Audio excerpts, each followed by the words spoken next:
Holy moly, have we got some great speakers coming up.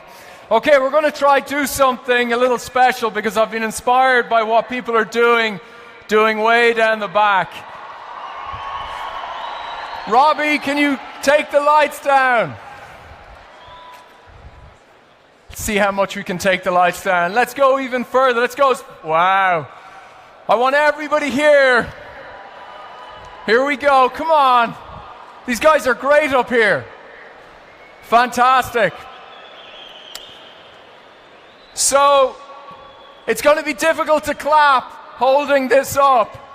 So you're going to have to cheer really loud. Really, really loud. So here goes the introduction. Music is such an important part of all of our lives. It brings us together. It can make us happy, euphoric, move us to dance, and so much more.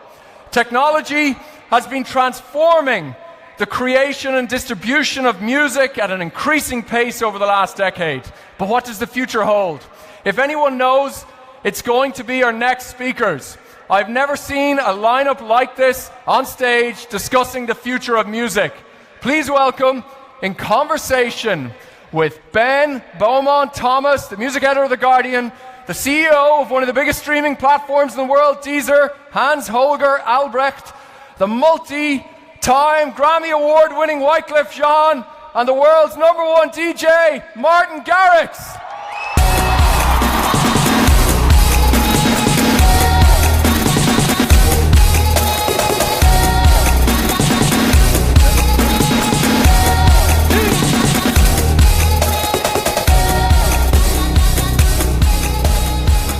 Obrigado, everyone. Thank you so much. So, are you just having a little wow moment here, Wyclef? It was beautiful with all the lights. That's beautiful.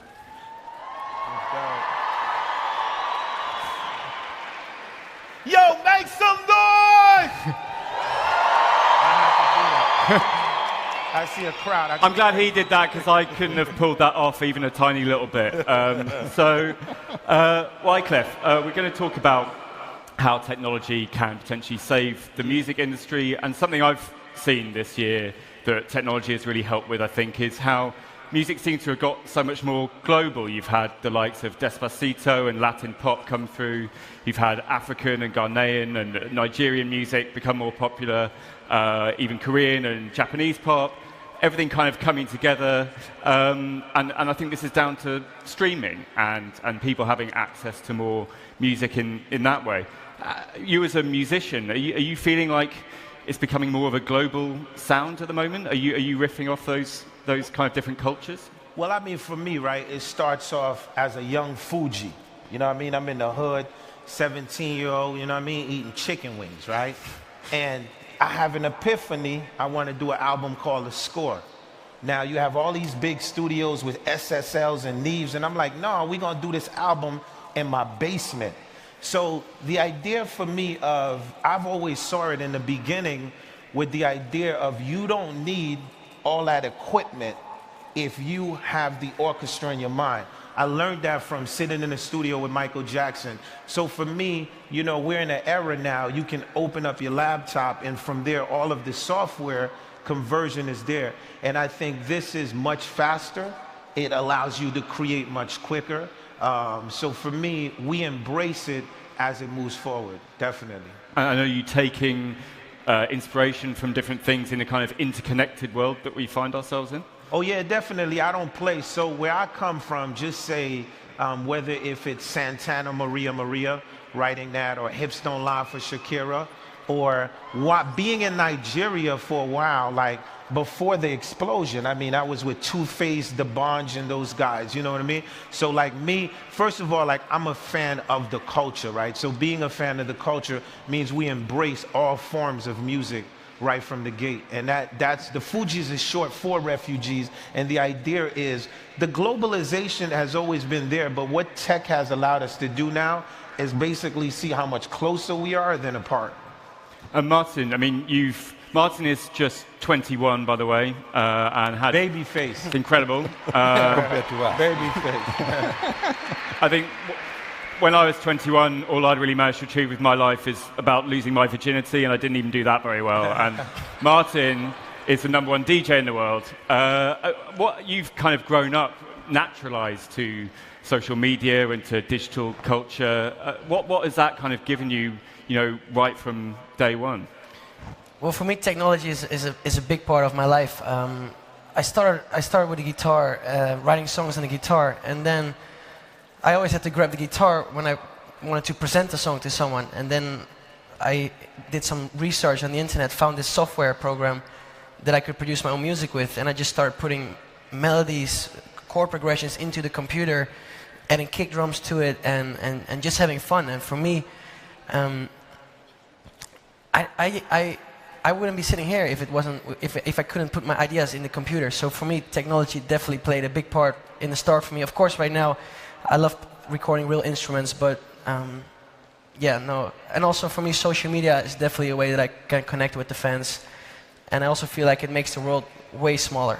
Like you can be, how I say it, I feel like for me, whenever I'm here, it's not only the people here who can share this experience. It's the whole world who can watch that. And for me, I'm very, very happy that technology exists. Yeah, and Wyclef, and slightly less so you, Martin. You've made millions of dollars by selling millions of CDs and latterly downloads. And now we're moving to a more sort of streaming kind of era. Is it difficult now for artists to make as much revenue from this era? Are we kind of do more things need to change about streaming to help artists fund their work? Well, I mean, from the gate, I'm from the hood, so I was a hustler, right? So I knew that in order to survive, I had to create copyrights, right? So for me, whether if you're listening to, Carla, DJ Khalid, Wild Thoughts, Rihanna, that's still Wyclef, right? So at the end of the day, I always urge artists, the most important thing is to create, So what happens is if you're a creator, you don't complain, right? So a creator, you're constantly creating, you're constantly evolve. So when I was coming up in the 90s, I always was, they used to like laugh at the Fugees. I would show up, it'd be a hip hop concert, they have like a microphone and a turntable, and we show up with guitars and drums, and they would laugh, but I'd be like, yo, the only thing that's gonna last is creation. So for me, there are a lot of artists from my era now that finds it hard to survive. Now, what my brother was saying, I'm gonna nickname you Babyface. To what my brother was saying, right? Technology, to embrace it, you can't just have somebody else posting it up for you, because the technology is as if it's a real person. So what I always encourage artists from my era to do is not only embrace the technology, but fully understand it. This is very, very important as we move forward into the future. I mean, Hans Holger, in your work with Deezer, do you kind of come across some of these questions about what's the appropriate amount to give in royalties to artists? How do the streaming services help sustain careers rather than just kind of transmit them? Yeah, I think you can see nowadays, which is a bit different maybe to the situation a couple of years ago, that with streaming, the music industry is growing again. I mean, it's the first time since many, many years that revenues are going up. And in the music field, we pay the majority of our revenues back to artists, labels, and the creators of music. So I think the fact that streaming is helping the music industry to fund the business is very obvious. And we're just at the very beginning. I mean, it's a tiny market when you look at streaming nowadays. It's less than 5% of the population who streams, and it will be over 20-30% of the population. It's a great opportunity. Do you think the more companies can come into this space? I mean, just yesterday, I think we saw that Kanye West applied a sort of patent for something called Yeezy Sound that might be a kind of streaming platform. Do you think we'll start to see artists and other players kind of break away? And can they kind of compete with Spotify, with Apple Music, with Deezer? I think it's a complex thing to build a business like we have in Deezer. I mean, you have to remember you have 42 million tracks, you have a lot of other kind of features, and you have to create a product which an individual person likes. And to define this kind of, we call it the music DNA of somebody who has a taste which is unique, you don't find it twice, and you have to give them the music from him or from Babyface or from whoever you want to have, but as well songs he never heard before, and all of a sudden he listens to and likes. that's complex. So yes, there may be new innovations, and there's a lot of innovations going on. But clearly, in terms of the players, I mean, it's the four big ones like Deezer, Apple, Spotify, and Amazon. But to be seen. I mean, we have to be very innovative, and as I said, it's just the beginning of a great opportunity. And something we're seeing is the importance of playlists. And Martin, we were talking before about how you have quite a kind of vault of tracks, but you're not really planning to release them in an album form. You kind of trickle out songs one by one. Are both of you kind of excited by the idea of the album maybe falling by the wayside as a format? For me, I've been releasing single, and I feel like streaming made it possible to release more music in a shorter time notice. And for me, it worked great. The only thing is, for me, if I can, I think I'm speaking for both of us, the amount of unreleased music a producer has on his or her computer, it's crazy. I can release 3 albums right now, but I'm not going to do it because there will be only the attention span of people. It's not like they will listen to the album one time, they'll listen to like 3 or 4 songs, those will be their favorites, and then the attention from the other songs will be, I think... Are our attention spans getting lower for music as a result of all this? That's deep. That's deep. What Babyface said. I'm going to go with that, by the way. So you know what's deep is because, so me, I'm conflicted, right? So, for example, I just put out the Carnival 3, right? It's an album. Because I still believe in albums. But guess who's buying the albums? People from 1996, 97. So in order to keep up with Babyface, right? I put out an album a month ago. Next week, I got a mixtape coming out. And this is why I love this generation, because when I was coming up, I got over like 1,000 songs that are sitting in a vault. And when I was on Sony as a kid, I didn't understand why I couldn't put a hip-hop album out, a jazz album out, a salsa out, singles out all at the same time. So for me, I feel like the canvas is so open to the point where it's not really about no more about putting out an album, right? Because that word has changed now. It's about constantly, months, feeding your fans great music for me. So it's a good space. Do you think the record labels, traditional, major kind of big record labels, can kind of keep up with that? I mean, I think it's increasingly attractive for artists that, like Martin has done, to leave a major label and actually do everything themselves independently. That then gives you the freedom to put out your salsa album on a Tuesday when you want to put it out. Because really we're operating from a level of data now, right? Because at the end of the day, I can look at my audience and I'd be like, okay, they thirsting for a mixtape. They want to hear Wyclef rap again. Or they want to hear Wyclef shakes his hips. Literally, with the data and analytics, you are in the era now where you can follow the fans and what they want to see real time. So for me, it's not like the fans never wanted that. The fans always wanted that. But what happened is the major establishment used to keep us away from that, you know? So what happened, kids like Babyface, they just cracked that code. And now it's almost like, I got to keep up with Babyface. You feel what I'm saying to you? I think, is that hard for you? You feel me? Huh? Do you feel like an old man in a young man's industry?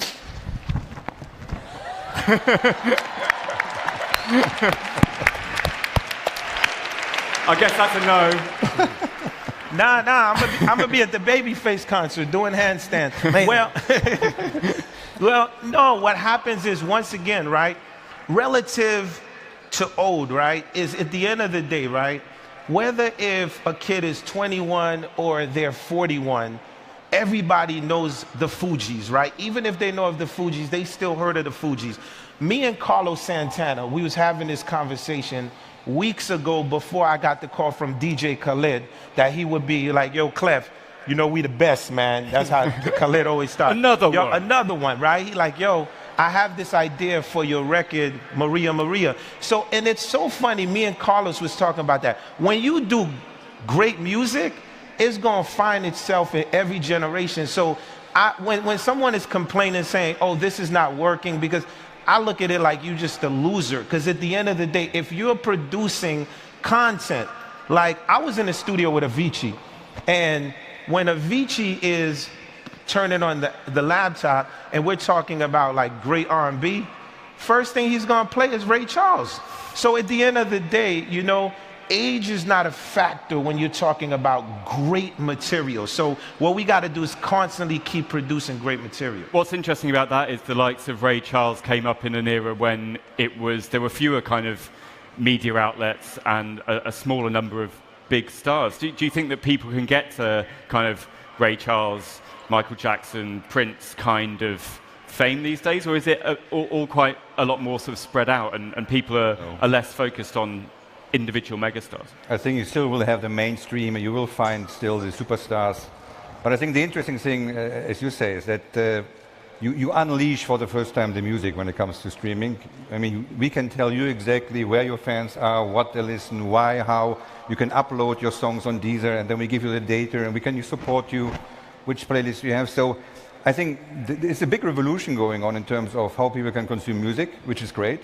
And what we always tend to forget as well, when we look at our markets, for example, in Latin America, Brazil, Colombia, whatever, for the first time, those people can listen to all the songs they want to do. And I can tell you, their taste is very different when it comes to music. It's very local.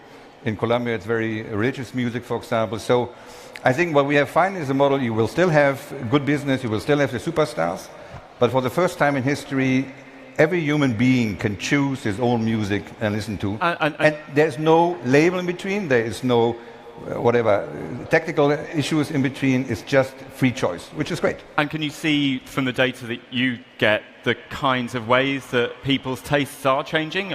Are like you say, in certain markets it still remains local, but is it changing quite a lot? Are people opening their ears up to new kinds? Yeah, I think you can see that it's a bit of a question of age groups, of course, you have, but it's very local in some countries, in particular when you go to Latin America or the emerging markets.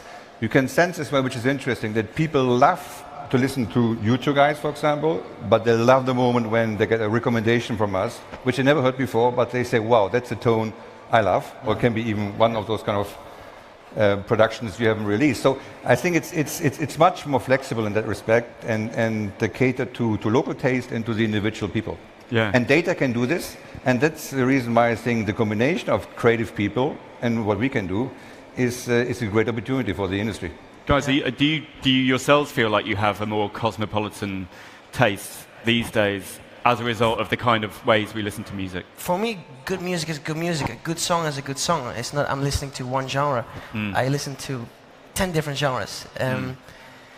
I feel like the streaming platforms, for me, I will put it on like the explore mode, and I'll just be doing something in my house, and I'll be like, oh, this song is sick. I add it to my playlist, and then I get inspired. And do you find like an algorithm can give you good tips? Yeah, because it looks at what we listen to, and it suggests stuff in the genre. But you can also have all these playlists, new music. You can literally be super quick, up to date with what's hot, with what people are listening to, and for me, I love it, and I also like to find new music. There's no better feeling to me than finding a song that you haven't heard before and being able to connect with the song. Yeah, that's the best one. And so we've got a couple of minutes left. I just want to round up by asking each of you, we've talked about the beautiful things that technology is bringing to music. What for each of you are things that you feel like technology hasn't yet solved for you in music, whether it's making it, whether it's listening to it? What are the dreams you have in music that you think could be fulfilled by new innovations? Cool. Ooh, yeah. Yeah. You start, I start. Yeah. I'm a start, right? But I'm a hustler, so I can't give you too much information because I'm trying to. We're not going to steal your patient intellectual Jay-Z. property, Wyclef. You know what I mean? Okay. No, but on the real, I feel I love the streaming services. And I think for me as an audio engineer who grew up listening to like Pink Floyd, The Wall, I think that as music keeps innovative and it keeps getting better, I want to start hearing it in a more natural form, like we record it in the studio. So what happens is everything is coming through a stereo bus.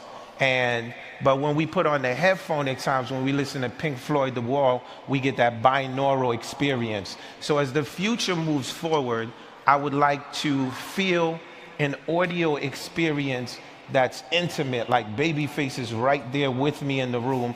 Holding you. As it's being created. So we're not talking about a 5.1 or a 7.1 experience. We're talking about an infinite binaural experience. So I want to see more experiment with the stems, you know, like, so when Wyclef does a track, Babyface does a track, what happens if Deezer gets the stems, for example, and it spits out a different algorithm, and when you put on your headphone, the experience is different. So that's some of the stuff that I'm looking forward to hearing in different platforms in the future.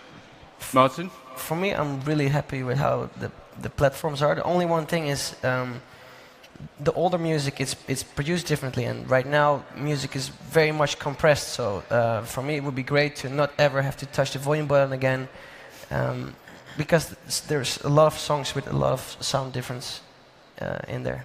So you're finding there's restriction in your creativity almost just because you have to cram in. From like a lot of music right now, they just want it to be loud, like as loud as possible, which takes away the song doesn't breathe. The dynamics. Yeah, the dynamic. And there's the only thing is if I listen to like for example a playlist and I hear a song which is a lot of dynamic and then the next song is super compressed, it doesn't match yet in my head. And Hans-Holger? Yeah, that one we can solve. I think for me and for us, we have a kind of product called flow, and we're always looking for this moment of flow, which means you come to the service, you push a button, you listen to a song, and the song touches your heart. And then you realize this is exactly the song this person wanted to listen to at this very moment, which you're trying to find. You can do with data, you do it with artificial intelligence. Once we have this one, then I think music experience will be perfect. That's wonderful. Thank you so much. Huge round of applause. These three incredible guys.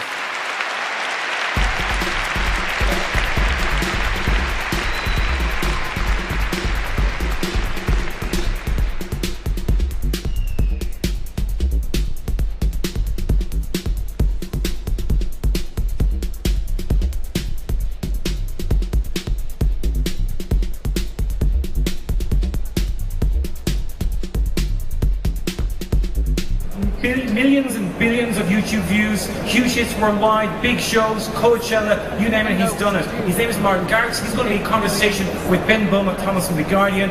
He's going to be on stage in roughly a minute or two. First, an introduction to Martin.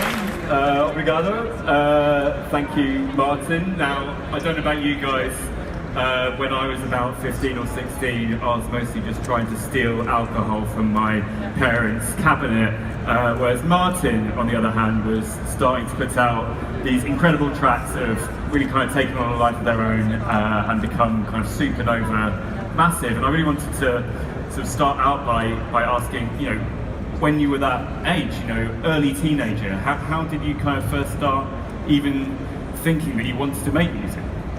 Well, for me, thanks by the way everybody for being here. I'm very excited. For me it all started, I started playing the guitar at a very young age. I grew up in a super musical family. And at one moment I started writing songs on the guitar, but then every time I had to present it to someone, I had to grab my guitar, play it, and then I did some research. I found a program that allowed me to put my ideas in the computer and choose different sounds, add kick drums, add percussion, add bass lines, and I know it started as a hobby and it still is a hobby. And for me the craziest thing, for example, just being here, it feels crazy to me, and everything that has happened the last 10 years since the moment I decided, yo, I'm gonna make music because I like making music. It's been a roller coaster. Why did you go down the sort of the dance music path as opposed to the kind of strumming a guitar kind of music path? Well, for me, I make all different types of genres as music. If I feel like making a hip hop song, I make a hip hop song, and then I don't release as Martin Garrix. But I feel like everybody in the music industry who loves music, you're not listening to one genre. I like to listen to, for every mood that I'm in, I have a different type of genre I listen to, and a different type of genre that I like to make. But for me, I got in touch with electronic music in 2004 because I heard Chesto at the Olympics, and just to me, the kick drum, the feeling it gave me, it got me all energetic, excited, hyped, and I was like, yo, I want to do this. And I started buying all these vinyls, compilation CDs, and I just started listening to it and having fun. I think you saw in the video, DJ Marty. It's so adorable, right? How old were you in that film? That was, you looked about 8 years old. No, I think I was like maybe 10. Right. And then I would DJ at the local wedding, get like 50 euros and keep it and invest it in like a new light or a new CD player or something. You got a sick smoke machine, like that's...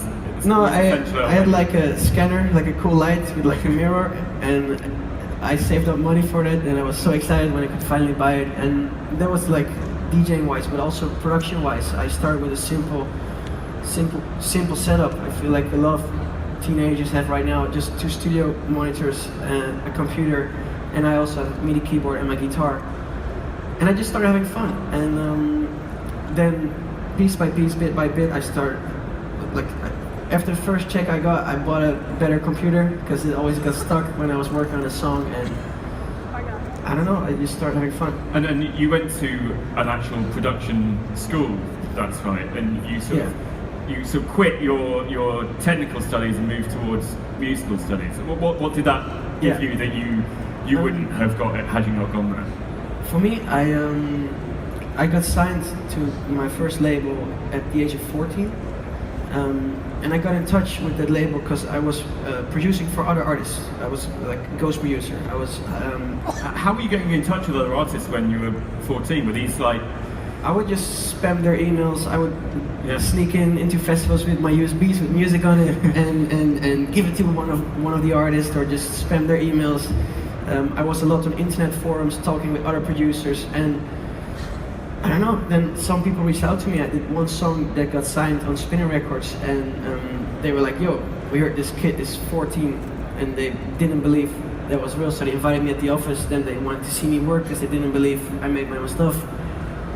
And then we started to work. And then to get back about the school, while I was signed, I was still doing the technical study, and I tried to combine it in the first 2-3 years. But I had a friend who was going to the production academy, and while I was doing like science or like homework, he was like, "Yo, man, I have to make a song for homework for this school. This school is amazing." And I had 1 year left in the technical school. But then I just went to my parents and was like, "Hey, I really love music so much. It makes me happy. I wake up with music. During the day I listen to music. I fall asleep with music, and I really feel I can follow this path." And first my parents were like a little bit in shock, but then after 2 days they were like, "You know what?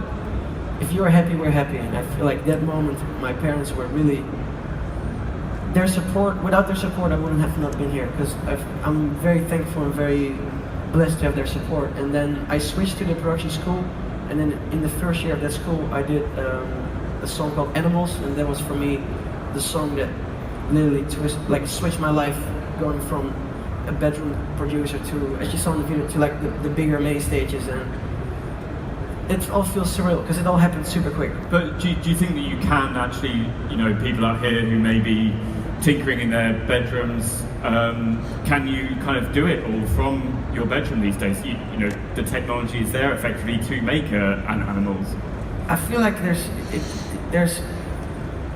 you can get all the technology you want, you can get all the plugins you want, but in the end it's about the songs, it's about the ideas, it's about if you're passionate about something, not only music, if you're passionate about something, I feel like if you put enough time in it, if you work hard enough, you gain more experience, you get better and better. And to all the upcoming producers and DJs out there who are like, "Oh, I have limited production software, etc." There's not that much you need. I made Animals in my bedroom, and I did the mastering and mixing myself. So there's a lot possible from just your computer. How did you, on a practical level, learn those skills of mastering, mixing? You know, I think quite a lot of people are able to cobble together a track on Logic or Ableton or Fruity Loops, but then to kind of make it really kick. How did you learn that craft? I watched a shitload of tutorials. No, and I think also when you collaborate with someone, I worked a lot with other artists. They teach you new tricks, you teach them new tricks, and also just spending time in the studio, experimenting with new sounds, trying out new things, making mistakes, because making mistakes is a big part of growing. I feel like from every mistake that I made in the studio, I was like, I pressed the wrong button, I'm like, yo, this sounds cool, and the next time I want to make a sound like that, I know how to make the sound. So, yeah, I just love it. Yeah, and you know, you came up during a time when the sort of dubstep, bassy sound was quite dominant, and then we've sort of seen how a kind of tropical house sound has sort of moved in to become more popular. You know, you haven't ever really chased those fashions. How do you kind of resist the popular thing right now and kind of stay true to your own vision? And what is that vision? Because I'm Martin. I'm not gonna make music like when I'm in the studio. It's my happy place. I literally sit there. I'm like, yo, what I'm gonna make today, and I make whatever I feel like making. I'm not gonna. If you think too much about what you're gonna make, it takes away from the creative process. If I think too much, like, oh, people want to hear this. This is big right now. I will have a shit day in the studio. I literally go in the studio, blank canvas, do whatever I feel like, and those are the most successful days for me in the studio. What does that process look like when you, as you say, have a blank canvas? How do you start to build a track? Well, the fun thing about making music is there are no rules. It's not like a step process. Sometimes I grab a guitar, I just start jamming, or sometimes I go listen to cool sounds. I'm like, yo, this is a crazy sound. What if I do this melody with it? Sometimes I just grab a MIDI keyboard, like a piano sound, and make a chord progression, and then afterwards I'll find the right sound to match it. Yeah, I like that there are no rules. You can just do whatever you feel like. And something that I think that no matter how much tinkering you do in your bedroom or how many lessons you have at a production school, that you can't learn in those scenarios is obviously playing out to a crowd, working a crowd. How did you, I mean, we saw you absolutely destroying the wedding disco crowd there.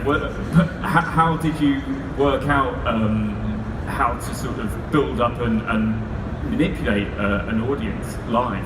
I think it's all about just from experience. I've been like, I'm not gonna call it doing shows because it was at weddings, but I started when I was like 9 or 10, and then when I was 15, 14 I got signed, and then the booking started, and then I started full on touring when I was 16, and I'm 21 now, so I've just been touring like a crazy person for the last 5 years making music, and from everything, from every show, from every setting you learn, you get more experience. And what have some of the most valuable things that you've picked up along the way been in terms of maturing you as an artist in those experiences? Well, for me, I started like just doing the shows by myself, and then I started, this is like more technical, then I started expanding my team. I started a tour manager, then who made sure I got out of my bed in time, who made sure I catch my flight, because we had some issues with that sometimes. And then I started having a visual guy who did like the visuals on the screens, a lighting guy, a production manager, stage manager, security, and then piece by piece the whole crew. Only on Martin Garrix touring part is like sometimes we do shows where it's 20 people of crew. And yeah, that's really crazy. They're all super experienced, they all give me advice. And we like every show we have a camera at the front of house to film the show, and afterwards we go analyze it, we make notes, we're like, yo, this part was tight, that part could be better, and we just have fun. I feel like the whole vibe in Team Garrix is good vibes. It doesn't feel like we're working, we're having fun, we get to make people happy, we get to see people smile, and to me that's no work, that's a blessing, it's a hobby. I mean, we saw in that montage, you know, you're hopping on private jets and the CO2 cannons going off in an arena. It's the kind of teenage life that many teenagers kind of dream of. Are there things that you feel like you miss out on because you've been on the road for hundreds of days a year? Well, sometimes I miss, like, I have a sister, sometimes I miss her a lot, and my parents, of course, but that was in the beginning part. Now, because the fees are getting higher, the shows are getting bigger, I can bring people with me on the road. I have a childhood friend of mine, he's here now. I always have people close to me, around me, no matter where I am. Everywhere I go, I love being surrounded with people who know me before all the crazy shit.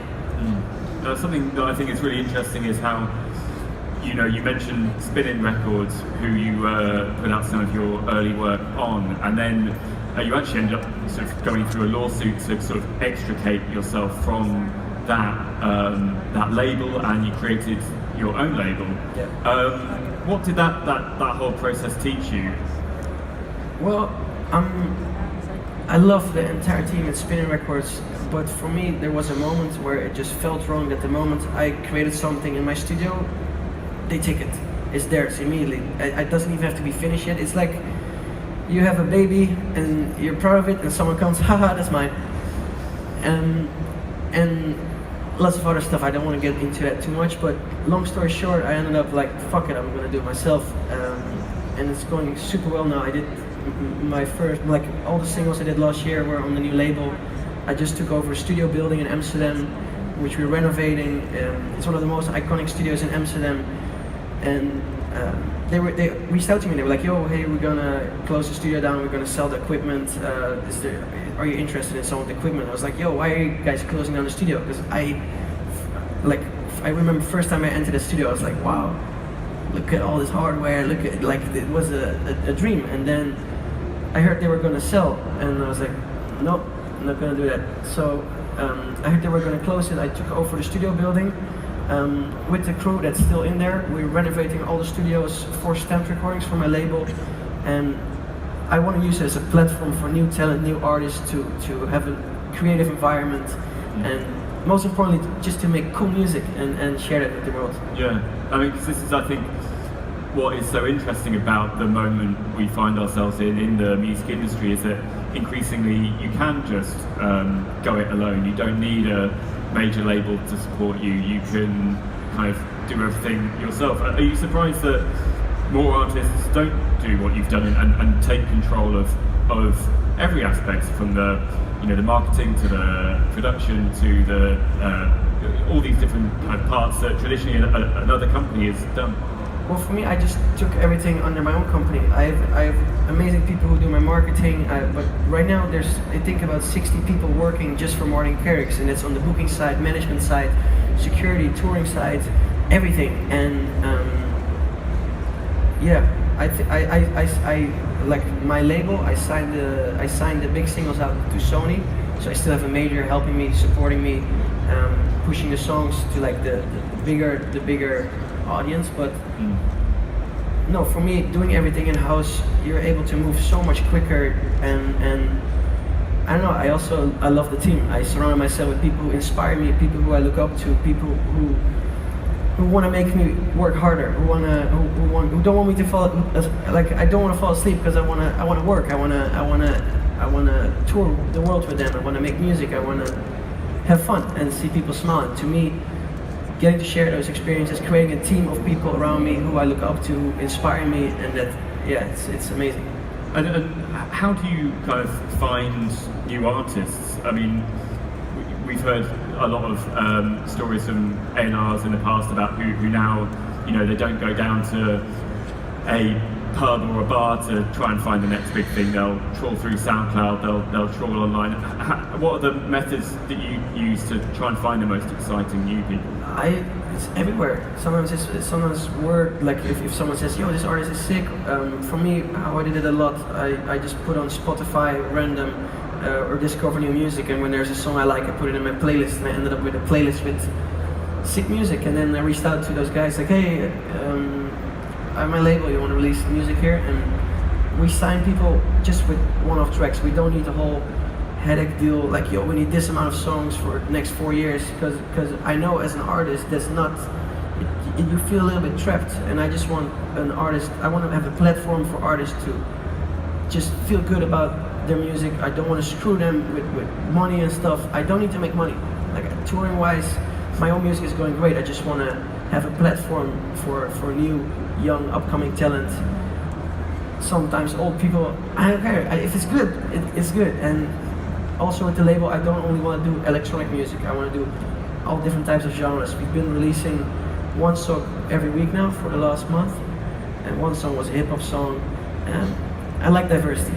Yeah, because that way of releasing music feels like increasingly the way it's done. We're less sort of focused on a big album drop project and more now trickling music out. I mean, you have hundreds of songs that are in your kind of vault. Do you plan to release an album in a traditional way, or is that kind of over as a format? I can release 3 albums right now with the amount of unreleased music I have, but I don't know, I'd rather cherry pick and pick all the best ideas and release those as singles, because last year I released 7 songs in 7 days, and I was really proud of all 7 songs, but then the attention went to only 3 of those 7 songs. And is that hard when certain things don't break through in the way you do? It's fun. It's interesting, because there were songs that was like, yo, this is gonna be a hit. I feel so good about this song. I can't wait till the word hears this. This will definitely crush the charts. And then it ended up not being big. And Animals was a song which was #1 in UK. For me, that was a song that really lifted up everything. And I already had that song 2 years on my computer, the main melody and the breakdown, because I was like, oh, it's cool. Yeah. And then I listened to it back again one day, and I was in bed at night, and the melody was stuck in my head, and I was like, yo, maybe I should do something with it. So you never know. As soon as you release a song, it's a whole new life. And I don't know, I like it. And just briefly, you're still so young. What do you see your career looking like in even by the time you're 30 years old? Do you have a sense of where you want to go next? Well, of course, as Martin Garrix, producer, DJ, I wanna always keep the shows going on like next level. I want to release music that represents me, music that makes people happy, and on the side, I want to build Stamped Records as like, just as I said, the platform for new artists, new talent into the world. And most importantly, just having fun, bringing my family and my friends with me on tour, and enjoying every second, because there's so much crazy shit happening, and for me there's no better feeling than being able to share it with the people I love and care about. It's beautiful. Thank you so much, Martin. Martin Garrix, everyone.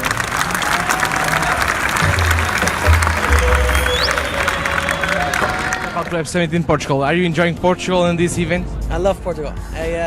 I did a show here actually in the Mayo Arena before, and being here with the setting, with the because at a show of mine there's people dancing crazy, and here it's people listening, so it's a different vibe. It's really cool. Do you think that tech is destroying music, or it's an opportunity for the musicians to do some different work? It's a new era for me.